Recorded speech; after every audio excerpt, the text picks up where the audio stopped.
Welcome to In the Trenches with Dave Lapham, brought to you by First Star Logistics. And we are in the trenches with an offensive lineman, Jackson Carman, Fairfield High School, Clemson, Cincinnati Bengals, a second-round pick, into his second year with the Cincinnati Bengals, fighting to capture that starting position at the left guard spot in the offensive line. Jackson Carman's got plenty of athletic ability. There's no two ways about it. He's got some talent. He's got some traits. He's got a skill set. Very, very unique guy. As well as football talents, he's got musical talents. Can play multiple instruments, can write music, can sing, also can cook and bake. There's not much, really, Jackson Carman can't do.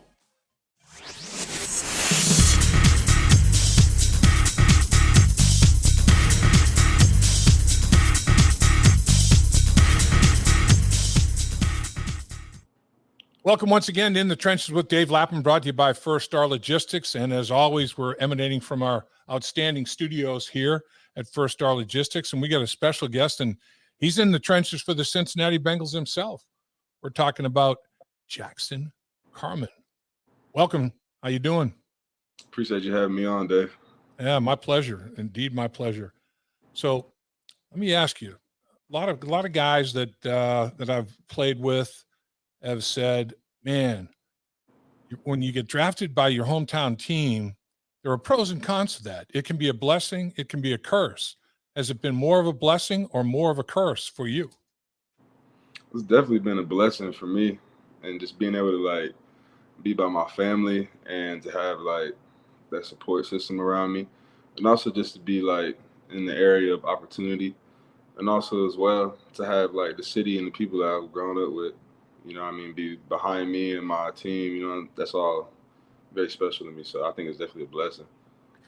I mean, you play your high school football at Fairfield, a couple of teammates, Eric All, the tight end, Van, the defensive end.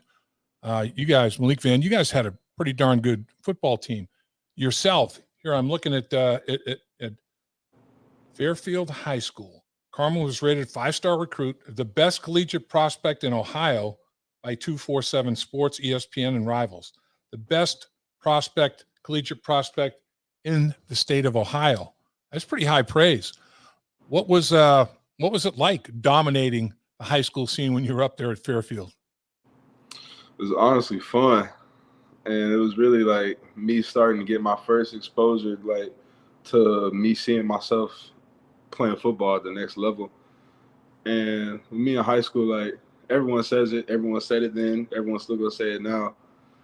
When you get to these moments at the top of your career, those are still the days you look back on with the most just warmth in your heart, just because everything about that, you're never gonna be able to recreate that again, all the imperfections and stuff like that, and it's just a lot more raw. So going to high school at Fairfield definitely taught me a lot. And I feel like my coach at Fairfield was definitely a big part of that as well. That's definitely one of the reasons I was there, Coach Jason Krause. Yeah, I'll tell you, that was one heck of a football team, and to have the talent that you guys have in that football team. You guys still pretty close? Do you guys still hang? Yeah, me, Josiah, Eric, Malik, Jatan, all those guys, we're all still really close. And look back on some good times there, and you'll do that forever. There's no question about that. So heavily recruited, 5-star recruit, as we said, everybody wanted you. What did it come down to besides Clemson? What other schools were in the final decision-making process for you? The other schools that were in my final decision-making process was Ohio State, and then Southern California, and also Alabama. And for me, I felt like at that time, that point in my life, coming out of high school, I really just wanted to, young kid, wanted to experience things, see the world. And I'd already spent a majority of my young life in Ohio. So one of the things I wanted to get out of my college experience was to be able to get out and see the world and have a little, not necessarily a culture shock, but be able to just broaden my perspective in that area. So that's one big reason I chose Clemson. Another reason is because during that recruitment process, and you go to all these camps, all-star games, all-American games, you run into a lot of amazing people. And during my process, I was running into Trevor Lawrence, Xavier Thomas, KJ Henry, Mike Jones, guys at that time who were all really good people and really good athletes. And so we all started hanging out and talking and stuff like that and thought that we could do something special at Clemson. So that was another major reason.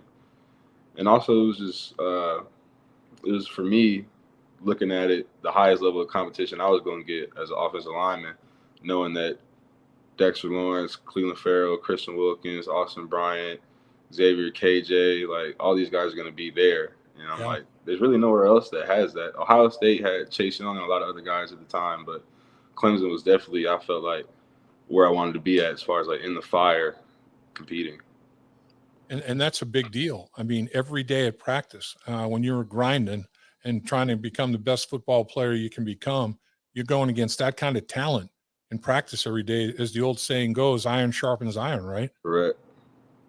So you guys had some battles in your day, I guess, at practice. I mean, was it, man, toughest guy that I'm going to go against this year is the guy that I go against here at practice every day. I mean, it's the games are going to be almost not a break, but almost going to be, man, I'm going to be ready to play in these football games going against this caliber of talent every week as I'm preparing. Yeah, most definitely. And like, it's so crazy because like at that time, like it really was true. There's nobody that we ever went against on Saturday that was as big and fast and smart as Dexter Lawrence, or there's nobody that was getting after it, hustling after the play like Cleveland Farrell. And so like having that energy in your face every day, practicing, kind of instills those same qualities in you over time. And I definitely was very appreciative of those experiences. Yeah. Oh, absolutely. I mean, your freshman year, guys won a national championship. What was that like to be part of a national championship team? If you want me to be completely honest with you, it was unfair, this kind of like first step into football, because I feel like that's like the 1% of like people get to experience a season like that ever and in their first year. So for us to go 15-0 and we're blowing everybody out by 50 all the way up until the national championship, like that really didn't feel real. So that was a crazy year for me. So your development, I mean, right away you're thrown into the fire, like you said, against these talented players your freshman year. What was the learning curve like? The learning curve for me my freshman year was definitely steep, because I feel like for me, like, I had never had that much structure, you know what I mean? Like, and just like things going on at one time for me, like, you know what I'm saying, waking up at 5 a.m. and then you're in mat drills, and right after mat drills, you're trying to rush and get a smoothie before you got tutoring, and then right after tutoring, you got class and tutoring again. And, you know what I'm saying? You just got this whole life you have to manage on top of, you know what I'm saying, meeting expectations. And I thought my first year at Clemson definitely was like whoa. An eye-opener for sure. Do you feel like every year, do you feel like you just became a better football player every single year you were at Clemson? Most definitely, 100%. And even though like I did deal with like some injury like issues at Clemson, I still felt like every year I was getting better physically and technique-wise. So what did you study when you were at Clemson? I studied sociology with a business minor. Nice. You got your degree? I'm going to get my degree soon. Good. I did leave in 3 years, though. Oh, that's right. You left early, so you just got a little bit left to clean up, you know, and get that degree. I know you're a multi-talented guy. I mean, you're a musician and a talented one at that. How many instruments are you capable of playing? I'm not sure exactly the count, but I feel like for me, I'm a guy that doesn't really set limits on myself in that aspect. And so I feel like if there's an instrument I don't know how to play, I can definitely learn how to play it, teach myself how to play it. Yeah. So now, do you play by ear, or do you study music? I mean, do you read music? I do have a little bit of a background studying music, but majority, like my mom is a musician. She says I have what's called a monster ear, and like I'm almost at the point now where I got a perfect pitch almost, just like been listening and just making music and singing and different things like that, and just building that over time. It's nothing I've like ever had like structured lessons or like class and stuff like that on. It's just something that's kind of just naturally developed over the course of my life. So what's your favorite instrument? I think my favorite instrument and my best instrument is definitely guitar. I feel like guitar is very special in the sense of like it's a lot more intimate than other instruments, and I feel like you can take it anywhere, you can play it anywhere. You know what I mean? And there's a Right. lot of diversity within the instrument, with there being 6 strings on it, as compared to like 4 on other string instruments. You got frets and stuff like that. It makes it a lot easier to be able to put together notes and stuff like that. So I think guitar is probably my favorite instrument. My rookie year, I had the privilege of practicing and trying to learn how to pass protect against a guy named Mike Reed, who was an All-American defensive tackle at Penn State, and Yeah, he was cat quick, man. I mean, this guy was like, I know I didn't close my eyes. How did he get from there to there so quick? yeah, Unbelievable, just a flash, you know. And on top of that, he was a concert pianist, and now he's in the music industry. I mean, he's gone to Nashville and gotten heavily involved with some country musicians down there. He writes a ton of hits. Ronnie Millsap. He's nationally and internationally renowned. And I remember vividly one time we were on the road, and there was a piano sitting out there where we had our little dining hall area. And Mike Reed sat down at that piano, and it was like you were at a concert, man. It was like the dude was putting on a show, and it's just for his teammates. And I was thinking, man, for a guy to be that talented as a football player, and then as a musician as well, and he only ended up playing 4 years, I think it was, of professional football, and decided to retire early and make sure that he didn't injure his hands and all that, so he could continue his career as a concert pianist and write music. I mean, a guy to have two talents like that at the highest level, to play in the National Football League and be that talented musician. I admire guys like you, man, that have diversity in their talents and their interest levels. What kind of music do you like best? I like all types of different music, and I can honestly say that because I've grown up in all types of different environments that have influenced me musically. And so, like when I was younger, my mom is a minister of music, and my grandmother's a pastor in church. So I Oh, have like a lot of background in like gospel, African American music, and church music, hymns, stuff like that. And then on my dad's side, I'm biracial. My dad's white, my mother's black. So I have like a lot of influence of like rock and indie music and folk and country, different things like that on my dad's side. And then also on my mom's side, my cousins and stuff like that, my brothers, I'll be listening to a lot of R&B, hip hop, huh. reggaeton, different things. Like it's literally every type of music. And I feel like kind of similar to like football, there's a level of talent with music, but then there's also a level of skill. Whereas like anybody can still get to a certain level musically, even though you don't necessarily feel talented. Likewise with sports, you know what I mean? And Right. so it's all about just one, loving it and understanding it, and then two, just putting the time in day out. And then when it's things you love, just like football, just like music, it doesn't really feel like work to get better. It just Right. happens naturally. So same type of thing, work ethic in terms of repetition breeds comfort level and excellence performance in football. Same thing with music, right? Right, most definitely. So how do you divide your time? I mean, if when the interest that you have, obviously it's to have you written any songs? Are there any songs that we might be in the horizon here? Hey, Jackson Carman, So he's as got a far as big, how I divide my time, the yeah, majority of not all my time that I structure out goes to like football and me being, you know what I'm saying, taking care of business first. yep, But in my free time, other guys, you know what I'm saying, like to play video games. Other guys like to walk their dog or hang out, play basketball. Like sure, in my downtime, stuff like that. Usually when I pick up my guitar, my computer, and stuff like that, mess around with music. And so it's not something I really feel like I'm putting too much time into, but it's yeah, also something I feel like that I'm at the level that I don't have to put so much time into it to still enjoy it and be good at it and create good things.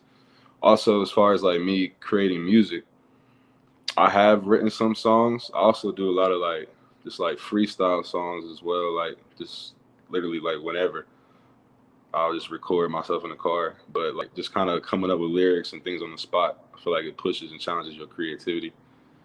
And yeah, I'm definitely 100% focused on what I need to do, like as a football player and for my career and things like that. But Right. I would be greatly blessed if there's a time I'll be able to do a little bit more of music.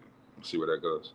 Mike Reed has told me in conversations in the past that like a song will come to him at the weirdest times. It's like just out of the blue, boom, something hits him, and he has to pull over if he's driving and write it down, or if it wakes him up before he goes back to sleep, he has to write it down. And Yeah. all these ideas and thoughts come at different times. Is that the case with you? A creative mind like yours is just like boom, out of the blue, something hits you. Yeah, definitely. I have moments like that all the time. But what a engineer once told me is that like if you can do that now, you can do it again. And so you don't really ever put that creative limit on yourself for you to like say, I had this thought in this moment, I lost it, because that fountain is ever flowing. You know what I mean? Sure. So like it's not anything where I feel like I missed out on something if I didn't necessarily scramble to write it down. Whereas like I can either recall or create something new based off of what I was hearing. And I feel like it's always going. So here for the past few weeks, and today was another day of it, hot day out there. You guys as offensive linemen are just grinding, man. Frank Pollock is the ultimate grinder. There's no doubt. I mean, he'll rep you guys and rep you guys. To me, that's the most fascinating area. I'll go down and watch you guys work. I'll watch the offensive line work, and it's all about feet, hips, and hands, and making sure that you got it all in sync, and everything starts with your feet and ends with your hands in sports, it seems like, and same with blocking and tackling people. I mean, you got to get in the right position with your feet. You got to get your hips rolled and snapped or whatever, and finish with your hands. And you guys are really working very hard as a group.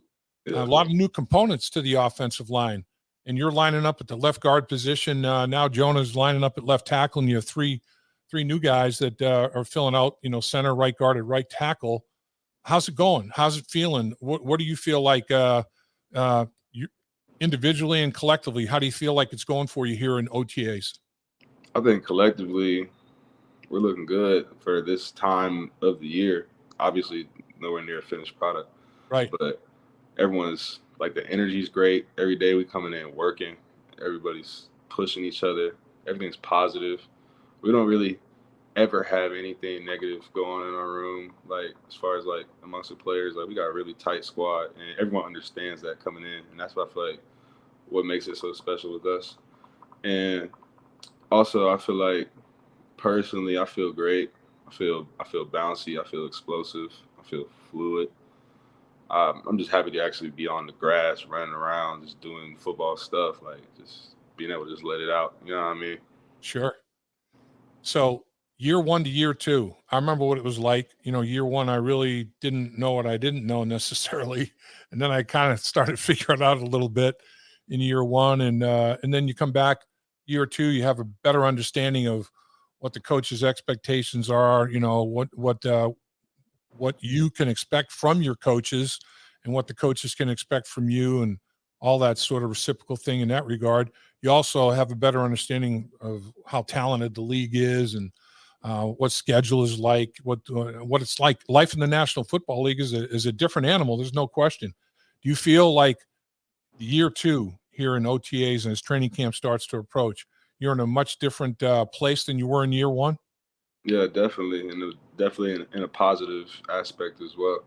And just like with that year of experience under my belt and all those lessons I learned, I'm, what I'm saying, more than excited to see what this year has in store for me, and I'm ready. Most I know definitely. you said many times that you appreciate Frank Pollock being tough on you and trying to get everything he possibly can out of you. Um, that's going to make you a better football player, right? I mean, Frank's a demanding guy with everybody. You like that though, don't you? Correct, because that's what brings the best out of you. And if you don't, number one, if you don't expect those things from yourself, like no matter how much someone else expects it from you, like it's never gonna come.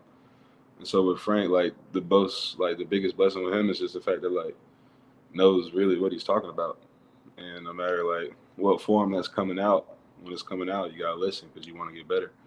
So I'm extremely grateful for Frank. You are a big body guy. All offensive linemen are. I know you've played with your weight a little bit. You feel like you're at a good weight now. Was that a little bit of a trial and error experience as well? At this weight, I haven't really lost anything, but I feel a little bit better at this weight. Try this, try that. What was that process like? That process is definitely interesting. Like, it's really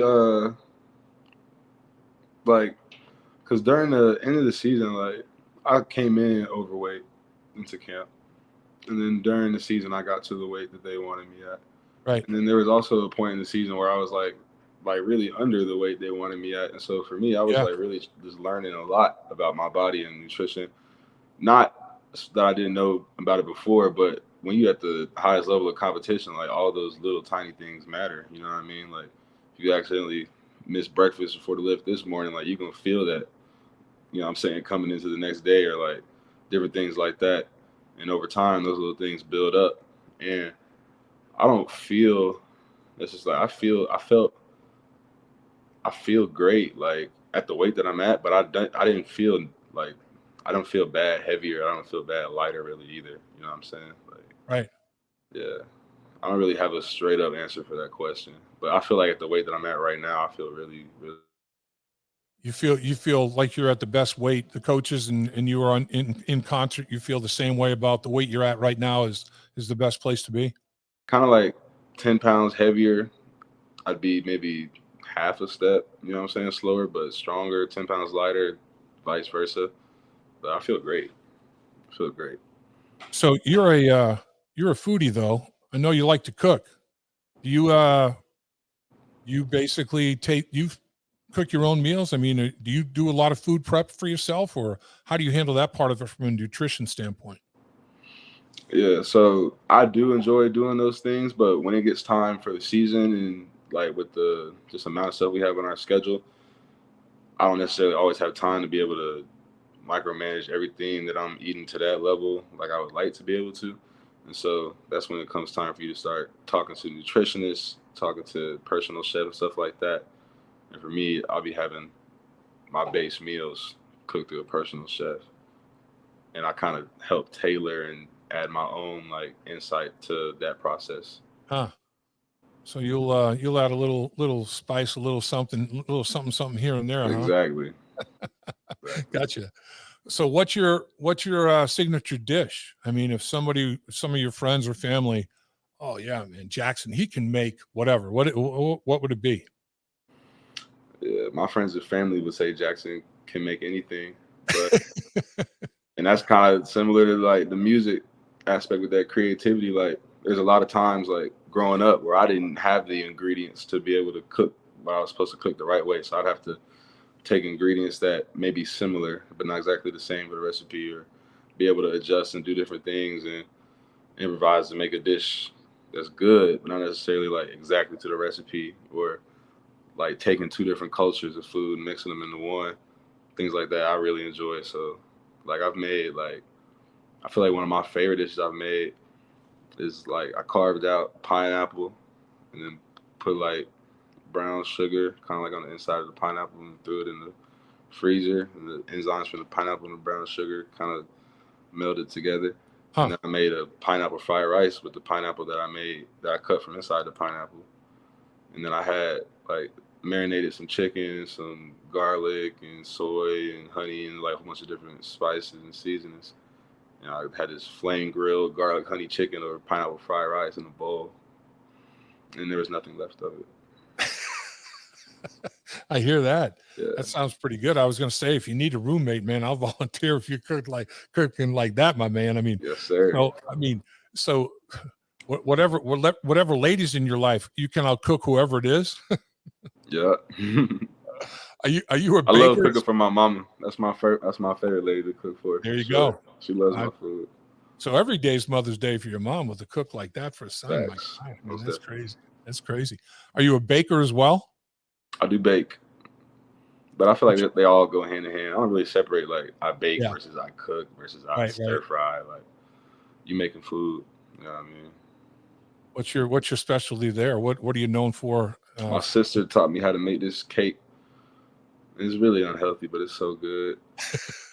Like a devil's food cake, and like halfway through cooking it, she takes it out and she perforates it and puts evaporated milk in there, and then puts it back in, lets it finish cooking, and then takes like the Oreo cream and kind of reduces it to like a sauce and glazes the cake with the Oreo cream.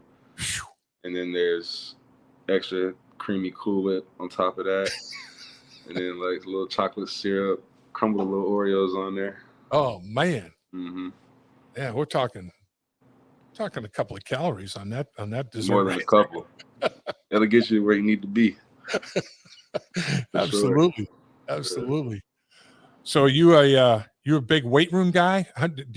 Are you a lifter? Do you like working out, different ways than just weight room? What's your workout regimen like? I do like to lift, definitely. I didn't always used to like to lift. When I was young, like in high school, and I never really lifted before I first came in, like I was always like the biggest, strongest guy on the field, stuff like that.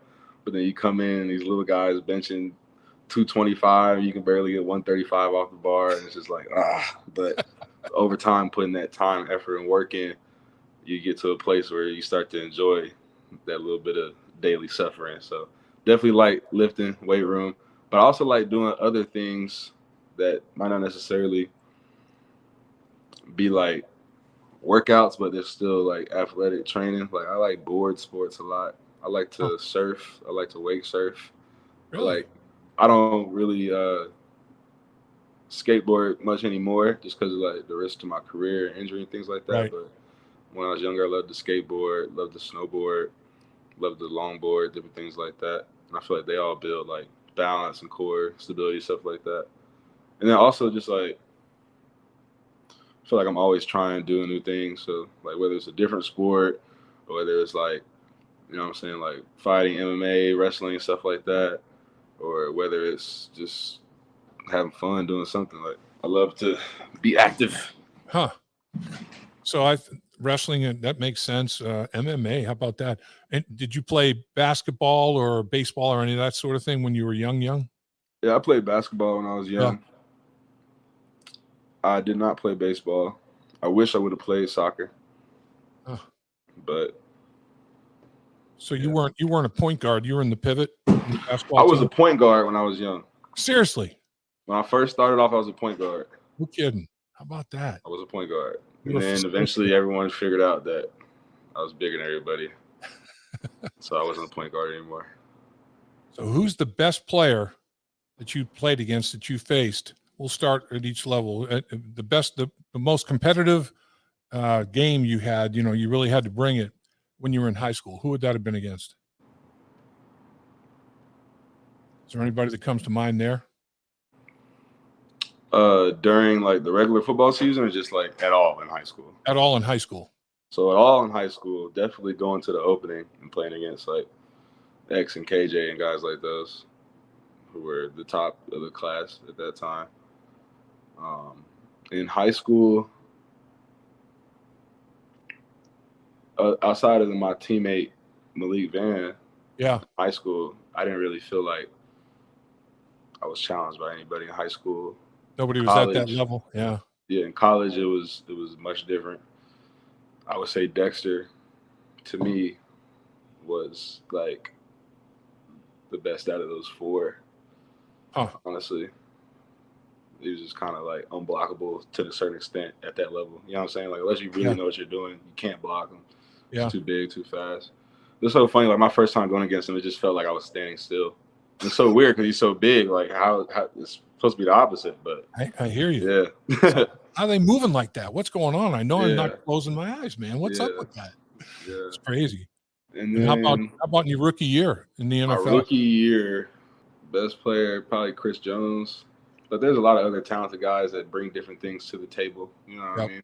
So, like, but for me, the thing is about me is like I love because I've started off football as a D lineman. I haven't always been an offensive lineman. Wow.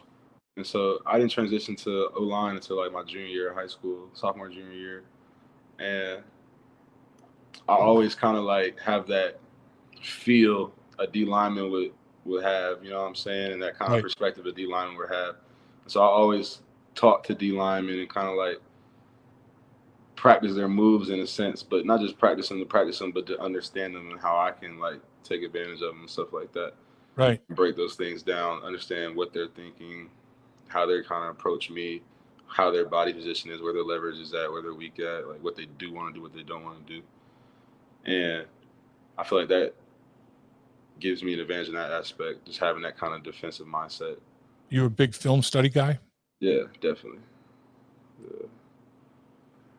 So I tell you, your freshman year in college, national championship, your rookie year in the National Football League, go to the Super Bowl, you're AFC champion, almost Super Bowl champion, almost win Super Bowl 56, have a lead late in the football game, just doesn't work out.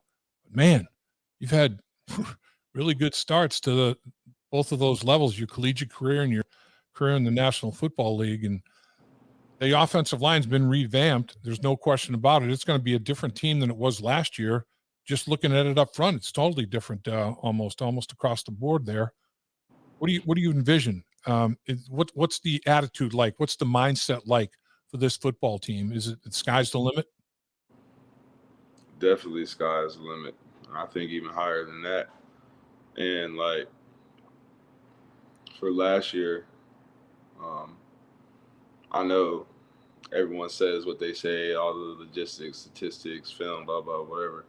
But I do think, like, my guys from last year were some warriors. And so a lot of respect to them for the adversity we battled last year. And also, with the guys we got in the room this year, it's fucking animals. And I'm excited to be able to work with them. You know what I mean? And they're great players. And I think, like I said, even higher than the sky's the limit for this year. So I'm excited. That's awesome. Good to hear. I'm telling you, looking forward to it. All right. At First Star Logistics, we're a very strict company that really puts the pressure on our employees.